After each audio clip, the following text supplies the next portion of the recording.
Welcome into the NFL opening line report Monday, April 26th. I am Drew Martin, joined by Teddy Covers each and every Monday, guys, 10 a.m. Pacific time. We're here and it's draft week. So we're talking the NFL draft. Yes, it's bettable. Yes, it's growing in betting presence. Teddy Covers on Twitter at Teddy_Covers. Teddy, welcome in. Happy Monday morning to you.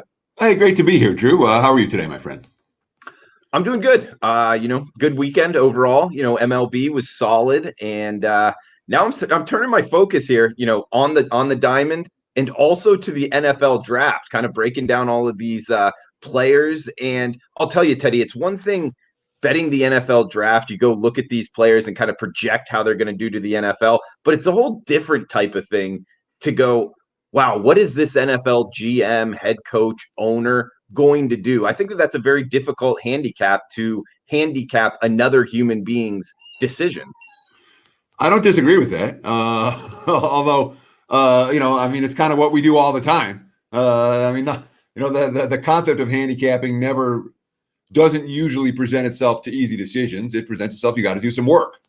Yeah. That said, when we talk about betting and most importantly, beating the NFL draft, the guys who are the experts, the guys who work on this from the end of the Super Bowl through today, there are two factors. One is that they made a lot of their bets, the vast majority of their bets already. We talk about getting into the betting marketplace the week of the draft. It's almost like getting into the NFL season wins betting marketplace the week before the regular season. These numbers have been pounded. I'll talk about some of the big movers in just a minute. But if you don't already have a portfolio that you're looking to add to or adjust, to say, I'm going to start betting the NFL draft today, Monday morning you've missed it. It's flat out, you've missed it. Or not that you missed it, but the majority of the wagers that you're going to make, you're going to be betting into numbers that have already been bet into significantly. Now, you may find some value going the other way, betting against some of the line moves, but by and large, everything's coming out based on information right now. And the sharp money that comes the 24 to 48 hours before the draft tends to be pretty sharp. So while we've seen the Todd, and again, the Todd McShays and the Mel Kipers of the world are all fine, but it's your beat writers who are going to tell you who your team's going to draft. And when you look at the information that the Kipers and the McVays are accumulating, they're getting that from the same, better to get it from the original source than to wait for those guys to get it and publicize it out. The beat writers are telling you what's going on. Like, for example, Dieter Kurtenbach for the 49ers, who's basically said the Niners are taking Mac Jones at 3. Right. And they'll be shocked if San Fran made the trade to get Mac Jones specifically. And we've seen the line react accordingly. Where the Jones to go 3 and Jones all the draft picks involving 40, all the props involving the 49ers and Mac Jones they're lining up together. So that's one where, again, you could have got that at minus 200. You're not going to find that anymore. You could have got that better than that. You got to get the plus price. Not easy to find either. So the bottom line is, we'll talk draft right now, but a lot of this stuff's already moved. And much of the best bets you're going to find now is the overreactions, if there are such things. Because when it comes to NFL win totals, you talk about overreactions in the marketplace. Yeah, sure. At the close, some teams are going to go over, some teams are going to go under. When it comes to the NFL draft at the close, if the markets have it right, betting against it, betting against that money isn't going to do you a whole lot of good either. Well, Teddy, what about, you bring up Mac Jones going number 3, and there's been a huge move towards him. And it looks like, that information of San Francisco 49ers picking him at the number 3. First off, just in handicapping Mac Jones, now granted this is coming from an Auburn guy, I'm fascinated that people think that he's the number 3 worthy pick in the NFL draft. I mean, just out of what he did in college.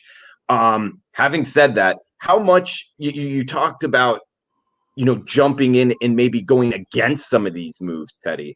What about that one? Maybe getting a plus price here on Mac Jones to go, I guess, over 3.5 in terms of his draft choice when he's picked at a big plus price. Do you think there's any value to that pick? Talking about, actual bets to be made in the NFL draft. When you're talking about big plus prices, potentially, Mm-hmm. Because that's factoring in the equation, into the metric that are in place already. But you're going to be wrong on more than you're going to be right, because the beat writers. I would be very surprised if San Fran did not take Mac Jones at number 3. Okay, so if I'm looking for quote unquote value, it's hard to say, yeah, I like this value or that Jones is going to go when I expect him to go 3. You see what I'm saying? I do, but how you confident can are always you? find value on losing bets. There's plenty of value Right. I found all kinds of value. I did the free play on Friday. I was talking about how I wanted to bet against Jacob deGrom, and there's a ton of value betting against deGrom. And deGrom came in and struck out 15 and threw it to, was unhittable. Yeah. And people are on Twitter, if there's no value in that, well, there, and there wasn't in that particular wager. Yeah. As a handicapper, you're always balancing the concept of value with the concept of, is it going to win or not? Sure. And you can find some great value bets in the draft, but they're not going to do any good if it doesn't win. I'm sure there'll be value at the end. I'm sure there's value. The draft day, there's value betting against some of these moves, but it's got to cash or the value is just a theory, theoretical. And not something that's actually going to be meaningful in any legitimate way. And I guess it's almost like a baseball better, right? Like tonight's slate, we're talking on Monday, guys, if you're watching this on replay. And tonight, the Colorado Rockies are plus 160 against the San Francisco Giants. I'm betting Colorado, not because I necessarily think they're going to win the game more than 51% of the time, but because my numbers say it shouldn't be plus 160. So that same mindset in the NFL draft, it's not like betting, NFL at, plus 10 points with an underdog. It's more like money line. With baseball, that's what your mindset needs to be. And bringing in the fact that I don't think Mac Jones is the third best quarterback. I don't think he's the third best player available. And also bringing in the fact the third pick seems to be the first decision to be made in the NFL draft, meaning the first 2 picks are likely going to go quarterback and we know who they are. This third pick, I happen to think, is a little bit more of a decision to be made. How much do you bring into your handicap San Francisco just throwing out names? You know what I mean? And then maybe actually picking a different person due to the fact that they're just kind of almost lying at saying Mac Jones is who they're going with. So I'm not in the war room. Okay. None of us are. And I'm not in anybody's heads. I'm not in Shanahan's heads. I'm not in John Lynch's head or any of that. So everything's an educated guess. When I'm trying to make educated guesses, my sources that I'm relying on are the guys that are in the locker room, that have the access, that have the interviews, that get the anonymous quotes. It's your beat writers, So the beat writer, one of the beat writers I follow for San Fran, came out, a long article talking about, when the 49ers made the, or maybe it was a tweet storm, I don't remember, but it was, extended. But it was talking about when San Fran made the deal, here's what they wanted to do. And now we're because remember, San Fran traded up and gave up a lot of capital to move that pick. And they're like, this is why they made that trade. This is what they were thinking about when they made that trade. Maybe things have changed since then, but it doesn't really look to me like they have. I think they're going to take Mac Jones number 3, Okay. And when you get that type of info from that type of source, that's bettable info, in my opinion. That's the type of info I want to be betting on. And then you have to gauge, all right, well, is the price right? And that's the ultimate question. But the info itself is what we're looking for. And the good info has the potential to make you money. Okay. Good stuff, Teddy. Guys, check out Teddy Covers. WagerTalk or sportsmemo.com. It's $9 Monday here. This is the NFL opening line report each and every Monday, 10 a.m. Pacific time. Shout out to the chat box. We got Canada in the house. We also got Proud Babylonian here. Alec, welcome in. First one in. Cheers to you. Teasing the NFL here as well. Jav, thanks for joining us live. Guys, if you're watching on replay, feel free to leave a comment below what you're looking to bet in the NFL draft. Also, let us know in the chat box. We're on Twitter at Teddy_covers, at Drew Martin Bets, WagerTalk Twitter as well. Teddy, you brought up the fact of some picks that have had some huge movement here in the NFL draft. Anything you wanted to throw out on what you're looking to bet and any of the plays that you said were moving? Sure. I mean, let's talk about this just from Circa. Okay. Okay. This is from and some info from Ben Fox this morning, talking about what the biggest draft moves at Circa have been. And of course, when you're talking about draft props, there's a big, the marketplace is all over the place. Some books offer 1 million draft props, others not as many. And we're talking about the big movers here. There are 4 guys who aren't necessarily going to, shows how deep the betting board is at the Circa compared to some space. For example, Davis Mills, the QB out of Stanford, he started over under 140.5 his draft position, and now that's down to 65.5. So wow. Davis Mills expected to be now a second rounder if he's going to go under. I don't think he's an NFL quarterback. Kellen Mond started 170.5, and he's down to 84.5 now. So lots of money coming on Mond to be a early third round pick. Seth Williams, 229.5 was his initial draft position, and now that's down to 136.5. Caleb Farley, the cornerback, 114.5 at the 14.5 at the open. Now it's 20.5 to the over minus 185. So Farley dropping in the draft in that first round. And the offensive lineman Quinn Minieres, 122.5 down to 66.5. So he's expected to go sooner than expected. But again, Quinn Minieres is not a guy on my radar. And now he's, going from being an expected 5th rounder to an expected 2nd or 3rd rounder. These are the types of moves that are taking the big money, where the big, where the money's coming. It's not necessarily your 1st rounders. It's your 5th rounder who's now going to be a 3rd rounder, or your 4th rounder who's now going to be a 2nd rounder, or your 1st rounder who's going to be the top half of the 1st round and now going to drop to the bottom half of the 1st round. That's your big line moves right now in the draft. Yeah, that's crazy. And shout out to Circa for having, the amount of bets available. I know FanDuel has a lot. There's some offshore as well, Teddy. One name you brought up was Kellen Mond, and I like that move a lot. I actually at some of the offshore books, he's down to like the mid 70s now, and I think he's even going to go before that, Teddy. When you start talking about a quarterback, Teddy, and I know he's had some ups and downs, but I can't think of a quarterback off the top of my head, experience-wise, playing in the SEC West, kind of the minor leagues for defensive line and linebacker, for getting into the NFL, the amount of times he's seen that talent there playing against Alabama, LSU, Auburn, each and every year, and the amount of starts that he's had, I can't think of a quarterback off the top of my head that was more ready experience-wise from college football to be a quarterback in the NFL than Kellen Mond, and I think that helps him. Yeah, at the same time, the quarterbacks that play 4 years in college, they're already devalued. You know what I mean? The upside's not there. Oh, you had to stay for your senior year, you're not as good. It's like in the NBA draft. If the guy stays for his senior year in college, his upside is less than the guy who was coming out after his sophomore or his junior year. Flat out. Well, it's an interesting tidbit because he's actually leaving early. Due to this year, he has 1 more year of eligibility. Now, he did play 4 years, you're right, but I don't know if that factors in. But I see where you're saying. I'm picking up what you're laying down. I don't know as much if, I don't know. It's like drafting off of potential, the age-old question of that, Teddy. Sure. This much I know about drafting quarterbacks. Okay, everybody's wrong. Okay, everybody's wrong every year. All right. Was it this show that I went through all those first-round QBs? I did it. But that sounds that sounds like great content. Oh, I did a show with Morency, and we're going through all the first-round quarterbacks, and I'm not even going back 20 years. I was going back the last 10 years, and it's just bust after bust after bust after bust. It's all Jake Locker and Blaine Gabbert. Oh, gosh. Dude, give me a minute. I'll look it up. It's stunning. Right. Okay, and those are the first rounders. Those are the ones that can't miss prospects.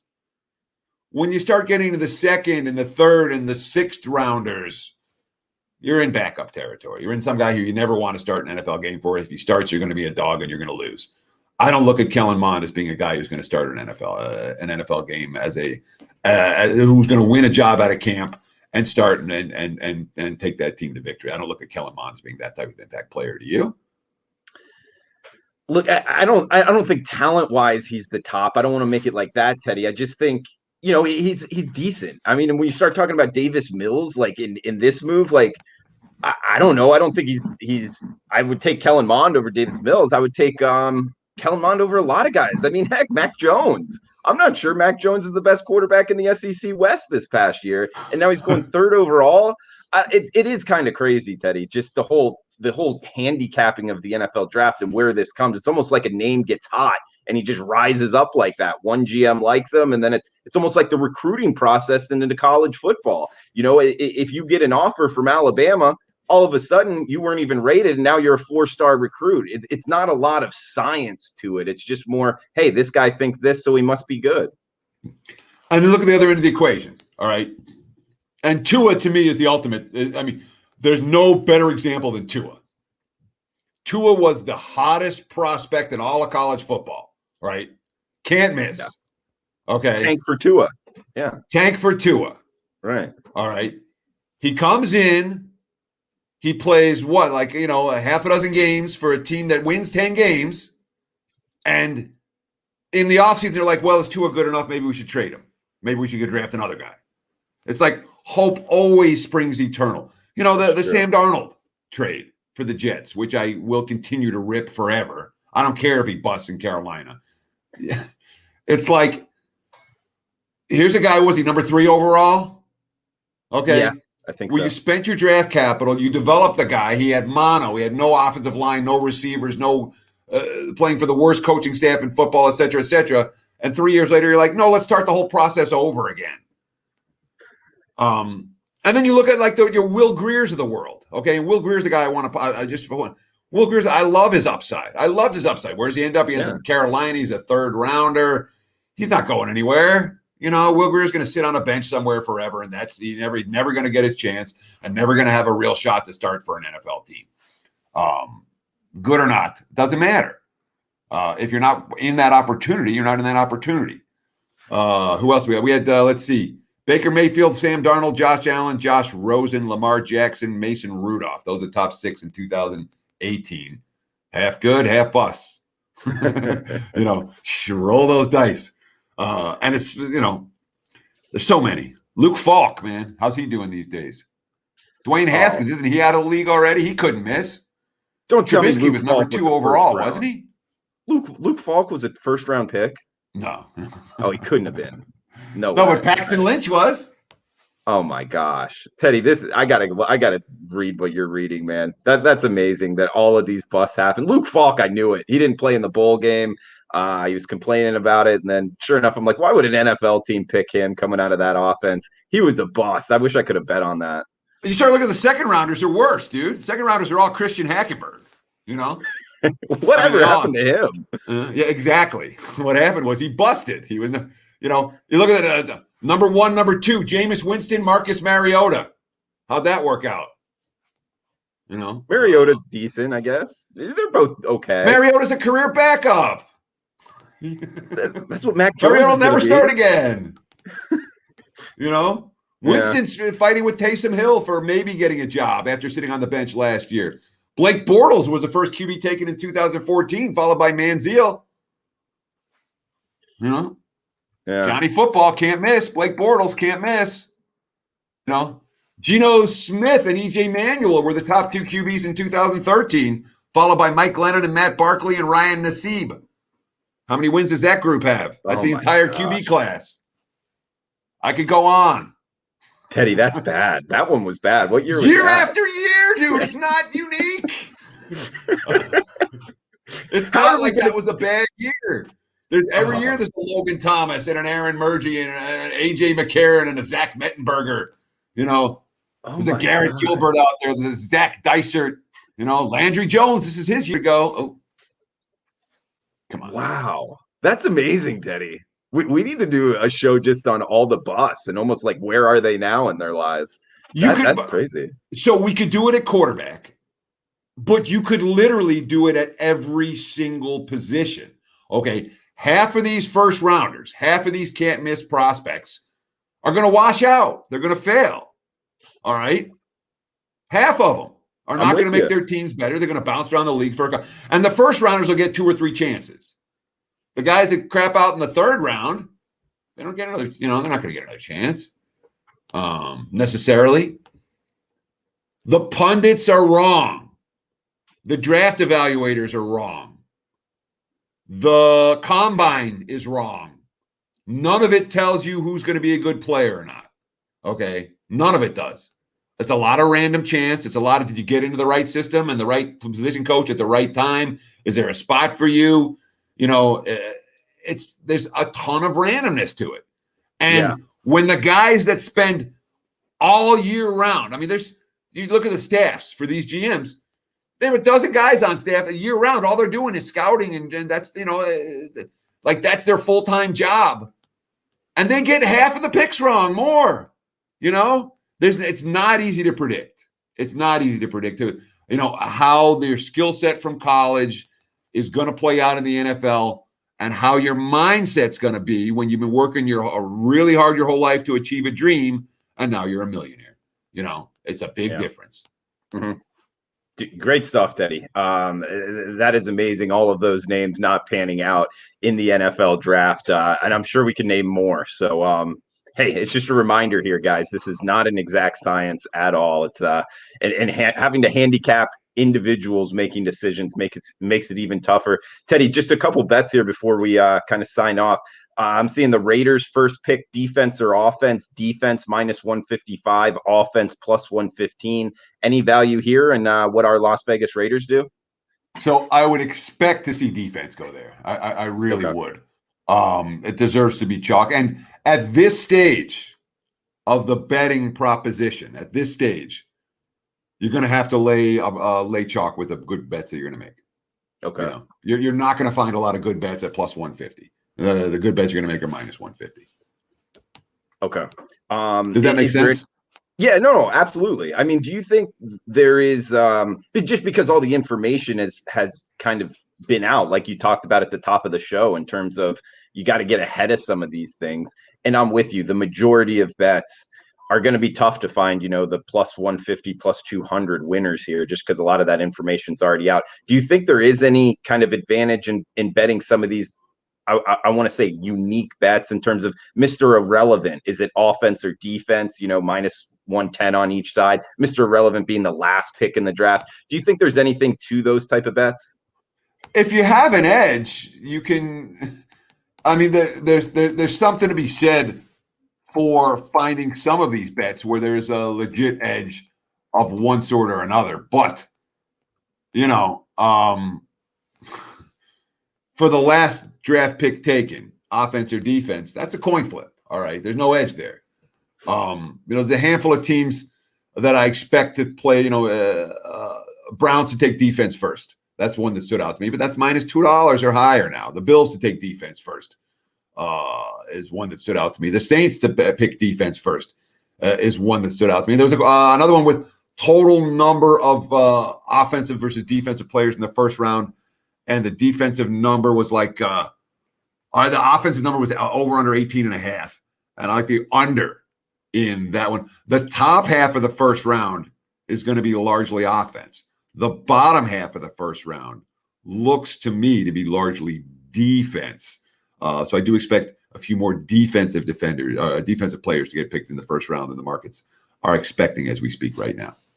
Okay, Teddy, anything you liking with Trey Lance, seeing 6.5, -140 to the under, a little plus 110 to the over on Trey Lance, 6.5? Anything here? I've got no feel for him, and I've got no feel on which team is about to grab a guy that's not going to work. Yeah, I shouldn't say not going to work, but again, you look at the fourth QB taken in drafts. Even in the good years, there's not he'll be a project. More so, I think, even than Carson Wentz was. Oh yeah. I'm with you. I mean, he only played in one game this past season. I think he's a very difficult, and when you look at his game film, I mean, look at the defensive line and linebackers that he's going up against, and then kind of compare that to like Kellen Mond and the game film that he's going against, it's like night and day, man. That's a very tough one for me, Trey Lance, and what team is going to actually pick him, because he's going to be, a work in progress, in my opinion. Sure. I mean, it's not like the guys from the smaller schools or the D2 schools can't compete at the NFL level, even the quarterbacks. But oftentimes the learning curve is a little bit steeper. Oh, yeah. It takes a little bit more time to get up to speed. But, with all of these QBs, again, remember last year where Fitzpatrick, and I keep on going back to Tua, Fitzpatrick's playing great, but they're like, oh, get Tua off the bench, man. Got to get Tua off the bench. And he plays 5 years like, oh, Tua's a bust. I know. It's like, with a QB like Trey Lance, it's his third year as a starter. Maybe you expect to see the improvement. I would expect a real steep learning curve there. So wherever he goes, he's got to go somewhere where they can put him on the bench for a couple of years and then give him a chance to develop. Teddy, do you think there's anything here? Big Ten SEC players, Big Ten over under 6.5 in the first round, SEC over under 12.5 in the first round. Anything you like there in terms of conference betting like that? I haven't done anything with that at all. But again, it's I mean, those numbers are going to be based on all the first round projections. With numbers like that, all right, the guys who are projected to be the top half of the first round, you don't worry about nearly as much. They're going to be from. It's your assessment of the bottom half of that round to try, and especially let's say the last 5 picks or 6 picks of that round would give you a better assessment of a better chance to assess whether it's going to be SEC goes over under or Big Ten goes over under. So if you get some good info on the bottom part of the round, those could be bets worth making. It's not anything that I've bet myself. It's not even on my radar, really. Okay. And guys, this is the opening line report each and every Monday, 10 a.m. Pacific time. Teddy covers and myself breaking it down. Going forward here all throughout the off season. And thanks for joining us. Please smash the like button if you're liking the content. We got Proud Babylonian here in the chat box. Also, Guitar Rat in the house. Does anyone know when NCAA football season win totals come out?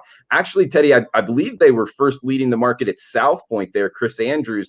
But with last year and the pandemic, I actually don't know. I think this is kind of in flux. Do you call it, Teddy? Do you know? Yeah, sure. I'd probably take the over on when we'll see the first numbers. Normally, we have numbers out by now, don't we? I think we do. I was going to say May, but yeah, maybe May. But it's not going to be too late because the college, they have schedules. As long as they have a schedule, so someone will put up a number. But I don't have an exact date. When I talk to guys around town this week, I'll see what I can find out and do my best to answer that question on the show next week. Guitar Rat, thanks for the question. Yeah, absolutely. And Teddy, is there anything else you wanted to throw out before we shut this down? No. So I like questions that I can answer. I don't know. I don't know. I'll let you know. I'm not trying to make anything up. If I don't know it, I'm not going to. I'm happy to say I don't know it. Anything else? Look, in terms of, it is worth noting. On Thursday night, when we have the first round, all right. And the win total will be off the board probably during the course of the evening. But if any team makes a surprise move up to grab a QB, they then become a bet against team for this year. You may want to, before the markets catch up, you may want to see if you can chunk in an under bet on that team. The only thing a draft can do is hurt a team's chances for this year. When it's clear that you're drafting guys that they're going to give playing time to down the stretch of a losing season, that tends to be teams you're looking to bet under. And even when you're wrong, I was wrong last year about Justin Herbert. I'm like, well, the Chargers are going to go to Justin Herbert early. Right.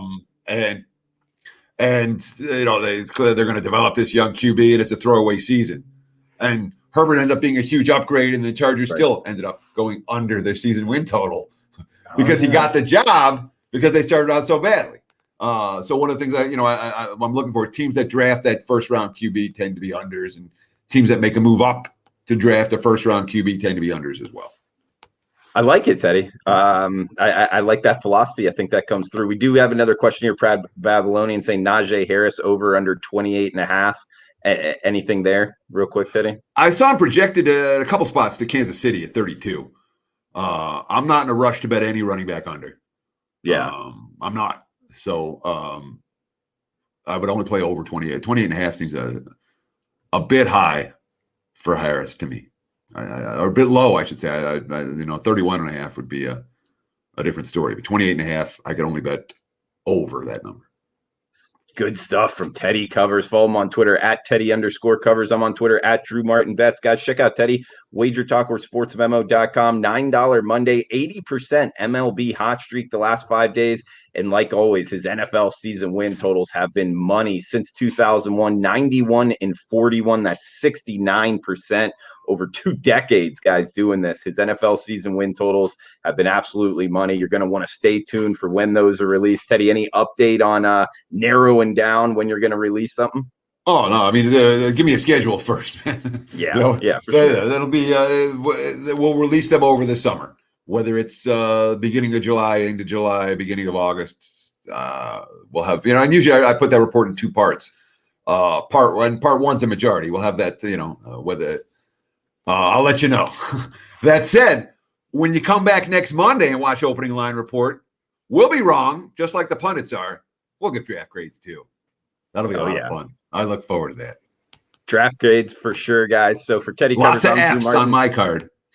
Yeah, there'll be some C's, D's, and F's on my card as well. Maybe a couple A's, maybe not though. Still to be determined from Teddy Covers. I'm Drew Martin. Guys, thanks for tuning in. Please smash the like button if you're liking the content. Feel free to leave a comment below. Check Teddy out. What the NBA shows, Teddy? Is that what you're doing mostly this week?